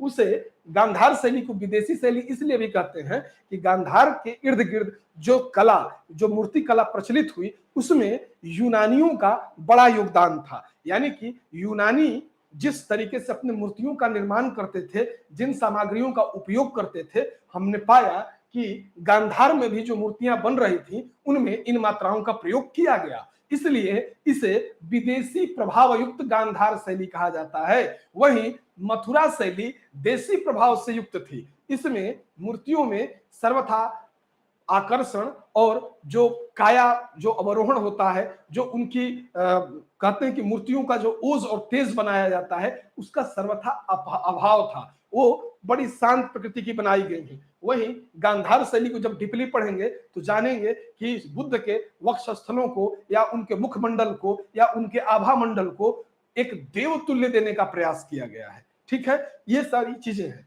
अब कुषाणकालीन जो गांधार कला पर विदेशी प्रभाव और मथुरा कला पूर्णतः स्वदेशी। अब इसके बाद हम स्मारक और भवनों पे आ जाएंगे कि स्मारक और भवन क्या होते हैं। देखिए, स्मारक प्राचीन काल में महल, मंदिर या वास्तुकला पर हम जब देखते हैं, अध्ययन करते हैं, तो पर्याप्त प्रकाश मिलता है। इसमें हम देखेंगे कि स्मारक या जो भवन थे ये भी भारत में कुछ विशेष शैली में बनाए गए, जैसे नांगर शैली, जैसे बेसर शैली, जैसे द्रविड़ शैली। ठीक है, नागर शैली क्या है, बेसर शैली क्या है, द्रविड़ शैली क्या है, ये भी कला और संस्कृति के अंतर्गत एक बड़ा विषय है। ठीक, दूसरी चीज, अब हम देखते हैं कि इन मूर्तियों का जो निर्माण हुआ या जो भवनों का जो निर्माण हुआ या जो स्मारक बनाए गए, वो किसी न किसी विशिष्ट शैली में थे। यानी कि स्मारक और भवनों के या मंदिरों के निर्माण में जिन शैलियों का यूज किया गया, और वो एक क्षेत्र विशेष में, यानी दक्षिण भारत के लिए द्रविड़ शैली, उत्तर भारत के लिए देखते हैं तो नागर शैली, और उत्तर पश्चिम के लिए बेसर शैली। तो हर एक क्षेत्र में, यानी कि अगर मैं भारत का मैप उठा लूं तो आप देखेंगे कि इधर के लिए अलग मंदिर शैली है, यहाँ दक्षिण के लिए अलग मंदिर शैली है, और ऊपर के लिए अलग मंदिर शैली, यानी उत्तर भारत के लिए। यानी कि इनका डिवीजन है, उसको समझेंगे। साथ ही ये इतिहास में कैसे उपयोगी हैं, जब विषयगत चीजों को हम पढ़ना शुरू करेंगे और शासकों के द्वारा जो मंदिर निर्माण कार्य, स्मारक या भवन निर्माण कार्य को जब समझेंगे तो वहां पे इन तथ्यों को इंक्लूड करेंगे। ठीक है, अब यहां से हम आगे बढ़ते हैं चित्रकला की तरफ कि आखिर चित्रकला क्या होती है। तो हम देखेंगे कि चित्रकला जैसे भारत में सबसे प्राचीन चित्रकला की अगर बात करूं तो मैं कहता हूं कि पाषाण कालीन जो चित्रकला है, जो भीमबेटका की गुफाओं से मिली है, जो कि आदिम मानवों के द्वारा जो निर्मित है, वो चित्रकला सबसे प्राचीन कला है। चूंकि आदिम मानव जो कि एक सभ्य मानव नहीं है, असभ्य संस्कृति में जी रहा है, जिसके पास न उचित भोजन है, न वस्त्र है, न आवास है, वो मानव चित्रकारी कर रहा है। चूंकि मानव अपने उत्थान के साथ ही वो अन्य लोगों से अलग है। कैसे? क्योंकि उसके पास दिमाग है, सोचने की क्षमता है, और उस दिमाग को प्रदर्शित करने के लिए उसके पास कई अन्य हथकंडे डेवलप करते गया। वो कुछ न कुछ, जैसे पहले बोलना, फिर उसे लिखना, फिर समझना या प्रदर्शित करना, इसी क्रम में कला का भी स्थान आ जाता है कि आखिर चित्रकला क्या होती है। देखिए, चित्रकला में हम देखते हैं कि उस समय के जीवन के विषयों में यह क्या करती है, हमें जानकारी मुहैया कराती है। यानी कि चित्रकला जो है हमारे विषयों को, यानी कि उस तत्कालीन विषयों को अपने सामग्री के रूप में रखता हुआ नजर आता है। उसी क्रम में जब हम चित्रकला की बात करते हैं तो हम अजंता के चित्रों के या उसकी मानवीय भावनाओं की को देखेंगे तो वहां पाएंगे कि अजंता के चित्रों में मानवीय भावनाओं की एक सुंदर अभिव्यक्ति मिलती है। और चित्रकला में हम पाएंगे कि उसका जो विषय है, जैसे माता और शिशु, मरणासन राजकुमारी, ठीक है, जैसे चित्रकाल जो जो चित्र थे ये कहीं ना कहीं गुप्त काल के हैं। ये चित्र गुप्त काल के आते हैं, या गुप्त काल में इनका उत्कीर्ण किया गया, इन्हें उत्कीर्ण किया गया। लेकिन हमें यह लगता है कि गुप्त काल की कलात्मक उन्नति का यहाँ पर पूर्ण आभास होना शुरू हो जाता है। यानी कि चित्रकला बहुत हद तक हमें भारतीय इतिहास को समझने जानने में एक सहायक के रूप में है। लेकिन जब इसे हम चैप्टर वाइज पढ़ेंगे, एक एक तथ्यों को जब निकाल निकाल के सामने रखेंगे, तब समझ में आएगा कि रियली में ये चित्रकला किस तरीके से भारतीय पृष्ठभूमि में भारतीयों के लिए सहायक के रूप में कार्य करता है। अब यहाँ देखें, यहाँ एक तथ्य दिया गया है कि हड़प्पा मोहनजोदड़ो से प्राप्त मुहर तथा अनेक धार्मिक अवस्थाओं का ज्ञान होता है। आप देखेंगे हड़प्पा या मोहनजोदड़ो को जब पढ़ेंगे तो वहां पे हम पाएंगे कि उनके सेल खड़ी पे अनेक चित्रों का अंकन किया गया है। उस चित्र के माध्यम से भी उन सिंधुवासियों ने कुछ न कुछ प्रदर्शित करने का प्रयास किया है, कुछ भाषाओं का प्रयोग किया गया है। हालांकि वो लिपि अभी पढ़ी नहीं गई, नहीं, बहुत सारे प्रमाण या बहुत सारे तथ्य हमारे सम्मुख नए उभर कर सामने आ सकते हैं। दूसरी चीज, अब हमने देख लिया कि जो पहला टॉपिक है, यानी कि जो पुरातात्विक स्रोत है, पुरातात्विक स्रोतों के अंतर्गत हमने समझा अभिलेख, फिर हमने जाना सिक्के, फिर उसके बाद अभिलेख, मुद्राएं या सिक्के, फिर हमने जाना चित्रकला या मूर्तियां, फिर स्मारक और भवन। इनके बारे में हमने चर्चा की। अब जो अगली चर्चा हमारी होगी वो साहित्यिक साक्ष्य के रूप में होगी कि आखिर साहित्यिक साक्ष्य क्या होते हैं। तो देखिए यहां पर दिया गया है, यहां हम देख सकते हैं कि साहित्यिक साक्ष्यों के बारे में लिखा है कि यह दो प्रकार के होते हैं। कितने प्रकार के? दो प्रकार के। मैंने 3, 4 या 5 नहीं डिवीजन किया है आपकी सुविधा के लिए कि आपको भी दिमाग में तुरंत क्लिक कर जाए कि आखिर जो साहित्यिक स्रोत है वो दो प्रकार के हैं। वो दो प्रकार कौन कौन से हैं? देखिए यहां पर मैंने लिखा है धार्मिक साहित्य और दूसरा लौकिक साहित्य या धर्मेत्तर साहित्य। धर्मेत्तर यानी कि धर्म से इतर, धर्म से अलग लिखा हुआ। लौकिक जीवन में, जो लौकिक जीवन का विषय कुछ भी हो सकता है, ठीक है, जो आम जनजीवन में घटित होता हुआ दिखाई देता है, उसको भी कहीं ना कहीं उद्धृत किया गया। धार्मिक साहित्य जिसमें धार्मिक भावना को मूल प्रधान के रूप में रखा गया, धार्मिक भावना के को केंद्र में रखकर बाकी अन्य चीजों का वर्णन किया गया। जबकि लौकिक साहित्य में आम जनजीवन की चीजों को केंद्र में रखा गया और अन्य चीजों को उसके इतर रखा गया। ऐसा नहीं कि यहाँ पर धार्मिक साहित्य है तो इसने लौकिक भावनाओं को इतर कर दिया, और यहाँ लौकिक साहित्य धर्मेत्तर साहित्य है तो धर्म को इतर कर दिया। नहीं, केंद्र जो उनका होता है वो बस बदल जाता है, बाकी चीजें सब कुछ वैसे ही रहती हैं। अब देखिए धार्मिक साहित्य में जब अध्ययन करते हैं तो हम कहते हैं ब्राह्मण तथा ब्राह्मणेतर ग्रंथों की चर्चा की जा सकती है। और ब्राह्मण ग्रंथों में मैंने कहा कि प्रथम ग्रंथ वेद है। वेदों की संख्या कितनी है? 4 है। पहला वेद कौन है? ऋग्वेद, दूसरा यजुर्वेद, तीसरा सामवेद, और चौथा अथर्ववेद। ये 4 वेद हो गए।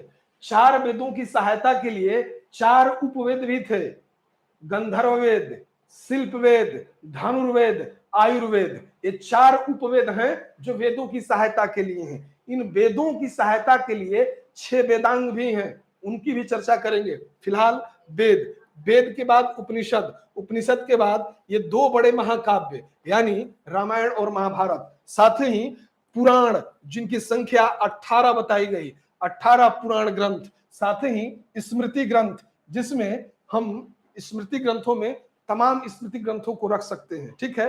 जैसे वाग्यवल्क या याज्ञवल्क की स्मृति जो है मनुस्मृति है, इन स्मृति ग्रंथों को, या पराशर स्मृति है, इसके अंतर्गत इसको रखते हैं। ब्राह्मणेतर ग्रंथों में यानी कि ब्राह्मण ग्रंथों से इतर जिनका विषय था यानी नास्तिक साहित्य, जिनमें जैन और बौद्ध साहित्यों को शामिल करते हैं, यानी बौद्ध और जैन साहित्यों से संबंधित जो रचना है उसका उल्लेख ब्राह्मणेतर साहित्य में किया जा सकता है। यानी कि जो बौद्ध ग्रंथ हैं, जैसे बौद्ध ग्रंथों में हम पाएंगे कि इनकी जो भाषा है वो पाली है, मूल भाषा क्या है, पाली है। वहीं जैन ग्रंथों की मूल भाषा क्या है, प्राकृतिक है। लेकिन जब हम ब्राह्मण साहित्य पढ़ रहे थे तो उसकी भाषा क्या है, संस्कृत है। ये समझने वाली बात है, भाषा पे भी बल देना है कि कौन सी भाषा में कौन से साहित्य की रचना हुई है।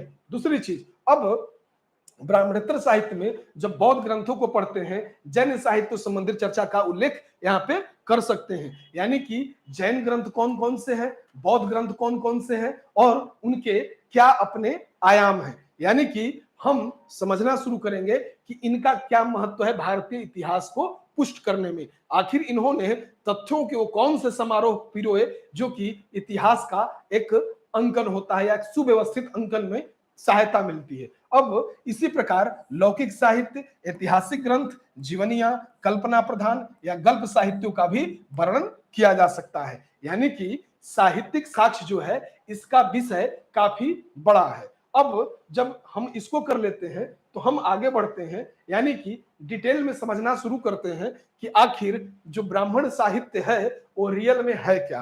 तो जब हम ब्राह्मण साहित्य को समझेंगे तो जानेंगे कि आखिर ब्राह्मण साहित्य होता क्या है। तो सबसे पहले मैंने कहा आपको कि विश्व का, दुनिया का सबसे प्राचीन ग्रंथ कौन, ऋग्वेद। यूनेस्को ने अपने धरोहर में भी ऋग्वेद के पांडुलिपियों को शामिल किया और उसे विश्व के सबसे प्राचीन ग्रंथ होने का गौरव प्राप्त हुआ। आप देखिए, वेद, ब्राह्मण साहित्य में सबसे प्राचीन ग्रंथ कौन है, तो वेद है। अब वेद, वेद कैसे, मैंने कहा वेद अपौरुषेय है, किसी पुरुष के द्वारा नहीं लिखा गया है, किसी व्यक्ति के द्वारा नहीं लिखा गया है। ये कैसा है, अपौरुषेय है। अपौरुषेय है कि नहीं है यह हमारा सवाल नहीं है, बस इतना ध्यान रखना है कि वेदों को अपौरुषेय कहा गया है, ठीक है। लेकिन वेद अगर संकलित है, हमारे आपके बीच है, तो ये किसी न किसी की वजह से होगा। तो उस व्यक्ति का नाम है वेद व्यास या वेदव्यास। वेद व्यास ने वेदों की रचना की। वेद मूलतः 4 हैं। वेद कितने हैं, 4 हैं। इन्हें प्राचीन ग्रंथ, इनमें सबसे प्राचीन जो है वो ऋग्वेद है। इन चारों वेदों में सबसे प्राचीन कौन सा है, ऋग्वेद है। वेदों के द्वारा प्राचीन जो आर्य थे उनके धार्मिक, सामाजिक, आर्थिक और राजनीतिक जीवन पर एक उचित प्रकाश पड़ता हुआ दिखाई देता है। यानी कि जब हम वेदों के विषय को ढूंढते हैं तो हम पाते हैं कि आर्य, जिन्हें आम आम अर्थ में श्रेष्ठ, संभ्रांत, कुलीन, अभिजात्य कहकर संबोधित किया गया, उन आर्यों के सामाजिक, आर्थिक, राजनैतिक जीवन को जब समझना होता है तो हमें वेदों पर ही निर्भर होना पड़ता है। यानी कि वेद आर्यों के आरंभिक आर्य यानी कि पूर्व वैदिक काल, जब हम वैदिक काल को पढ़ना शुरू करते हैं तो इसे हम 2 भागों में डिवाइड कर लेते हैं। पहला काल जो है वो पूर्व वैदिक काल है और दूसरा जो है उत्तर वैदिक काल है। पूर्व वैदिक काल की जो स्थिति है वो थोड़ी अलग है। जैसे इस काल को हम 1500 ईस्वी पूर्व से 1000 ईस्वी पूर्व के बीच का काल जो है ये हम कहते हैं पूर्व वैदिक काल। लेकिन 1000 ईस्वी पूर्व से शुरू करते हैं और 300 या 600 ईस्वी पूर्व 600 ईस्वी पूर्व पे आते हैं तो हम कहते हैं उत्तर वैदिक काल। ठीक है, यानी कि दो अलग अलग काल, पूर्व वैदिक काल के आर्यों को समझने का अगर हमें जरूरत पड़े, हमें ये जानना हो कि पूर्व वैदिक काल के आर्य किस तरीके का जीवन जी रहे थे, तो हमें ऋग्वेद का सहारा लेना पड़ता है। लेकिन जैसे ही हम उत्तर वैदिक काल में जाते हैं तो हमें पता लगता है सामवेद भी है, अथर्ववेद भी है, यजुर्वेद भी है। यानी इस काल को समझने के लिए हमें तीन अन्य ग्रंथ दिखाई देते हैं, वो हैं सामवेद, यजुर्वेद और अथर्ववेद। अथर्ववेद ये चार वेद के रूप में आ जाते हैं। यानी कि हम कह सकते हैं कि ये जो वैदिक काल है, इसको समझना हो तो हमें वैदिक साहित्य को समझना जरूरी हो जाता है। अब ऋग्वेद में जैसे मैंने कहा, यहाँ लिखा हुआ है कि 1500 से 1000 ईस्वी पूर्व के बीच का काल जो है ऋग्वेदिक काल है।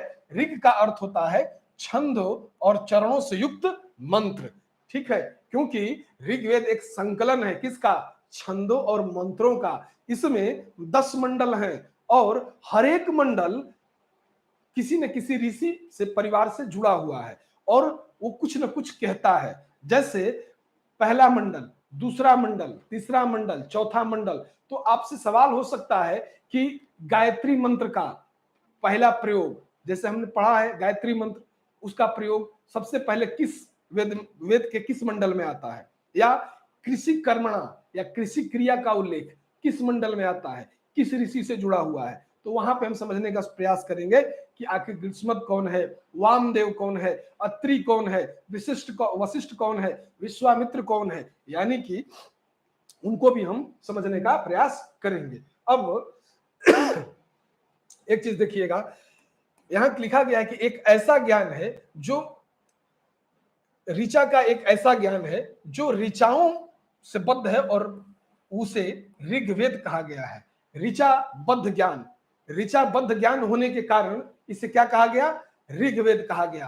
तो ऋग्वेद क्यों कहा जाता है इसे, इसका भी उत्तर आपके पास है कि ऋचाओं से बद्ध होने के कारण इसे ऋग्वेद की उपमा दी गई। अब यहां लिखा है 10 मंडल। अभी मैंने कहा 10 मंडल, 1028 सूक्त। कितना? 1028 सूक्त हैं। और ऋग्वेद में मंत्रों को यज्ञों के अवसर पर देवता की स्तुति हेतु कहते हैं ना कि हर एक वेद के साथ एक उपवेद है, ऋषि है, उसका उद्वाचन करने वाला व्यक्ति है, ब्राह्मण ग्रंथ है, और ब्राह्मण ग्रंथ के साथ साथ उसके साथ जुड़े हुए अरण्यक हैं, वेदांग हैं।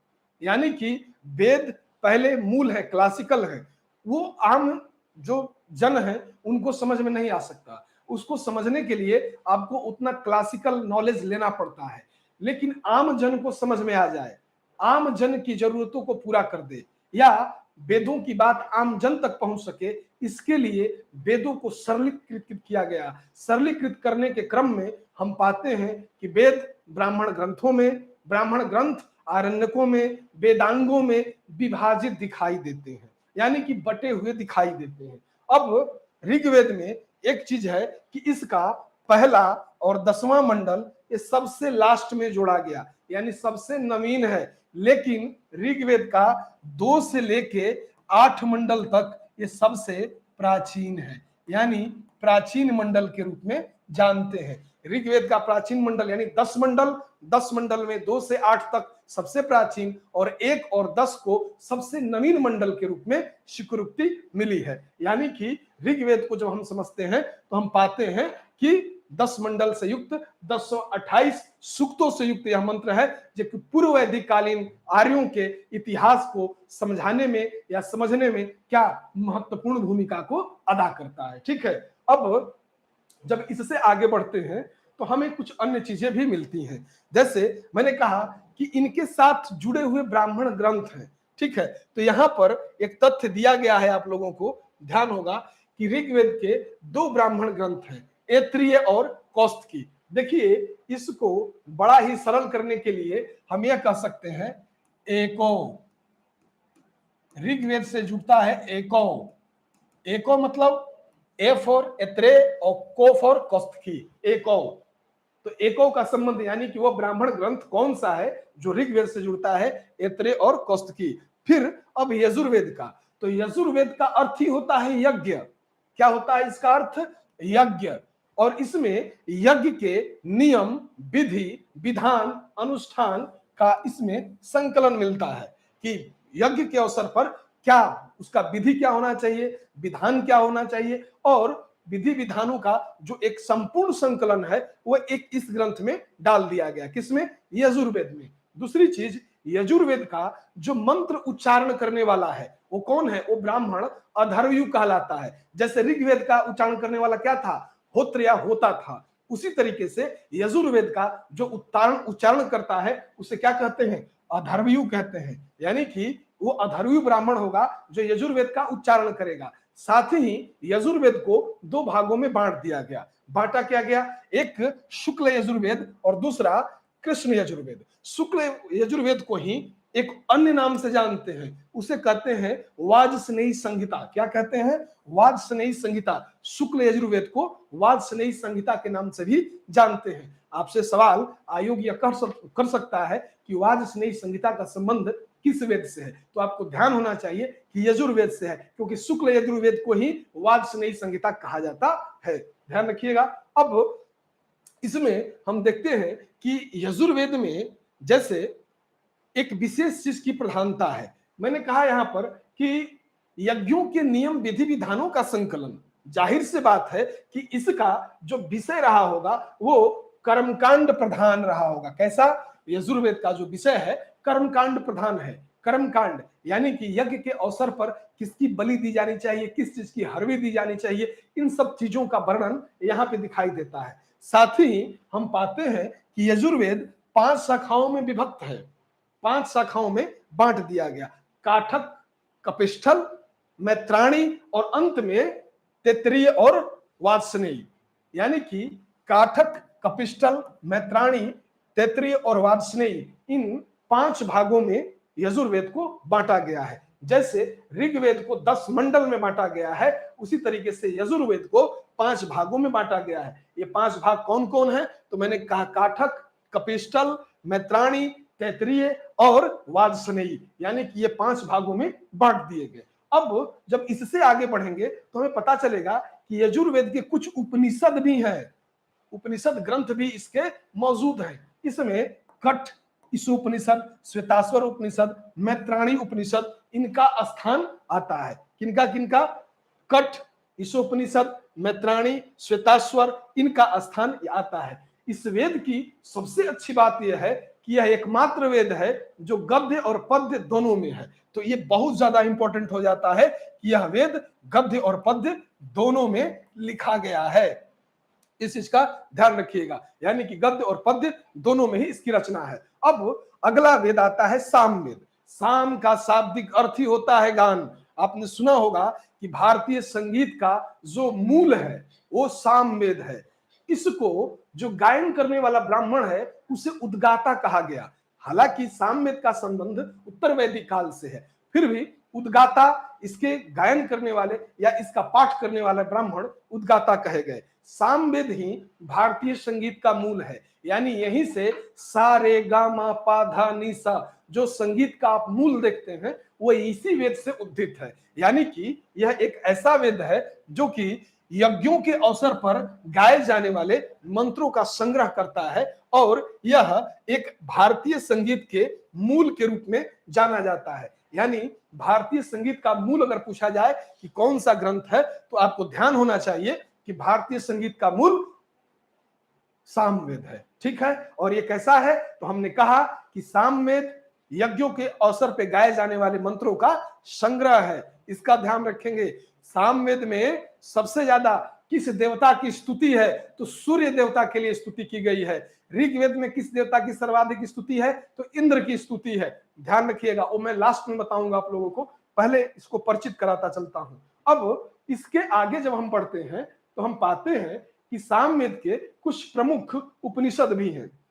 यानी कि उनके उपनिषदों पे अगर ध्यान दे तो हम पाते हैं कि सामवेद में कुछ उपनिषद हैं, जैसे छांदोग्य, जैमिनी उपनिषद। साथ ही इसके कुछ ब्राह्मण ग्रंथ भी हैं जिसका नाम है पंचविश ब्राह्मण। किसका? सामवेद का जो ब्राह्मण ग्रंथ है, ठीक, पंचविश ब्राह्मण। और सबसे अंतिम जो कि वेद त्रयी का हिस्सा नहीं।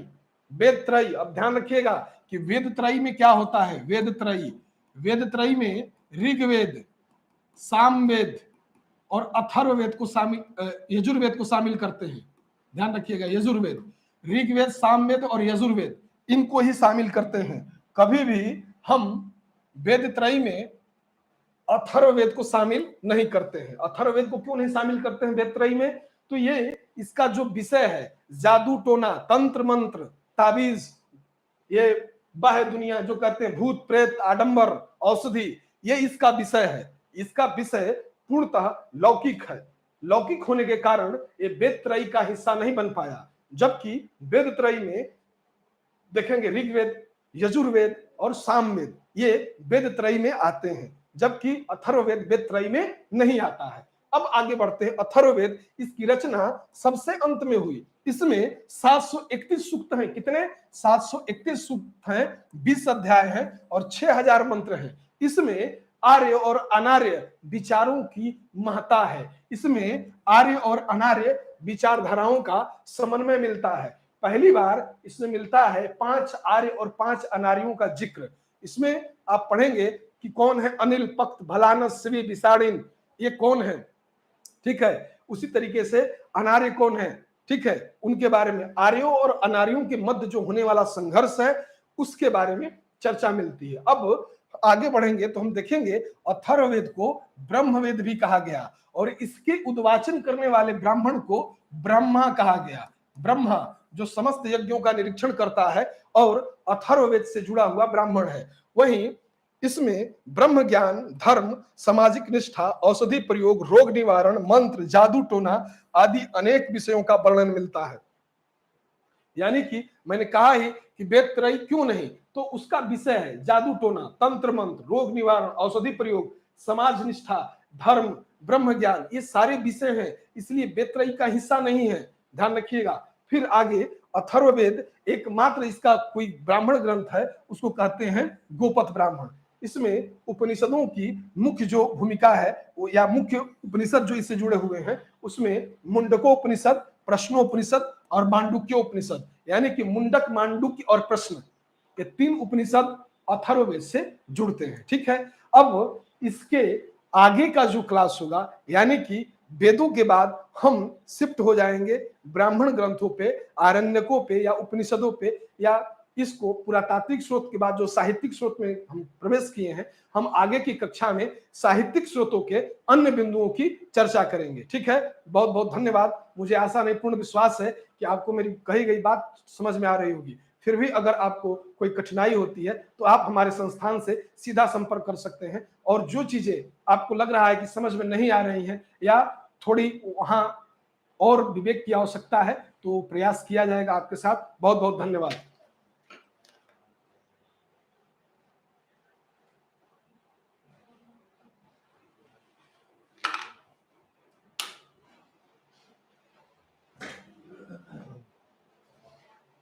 कहाँ बतियाने लग रहे हो तुम लोग?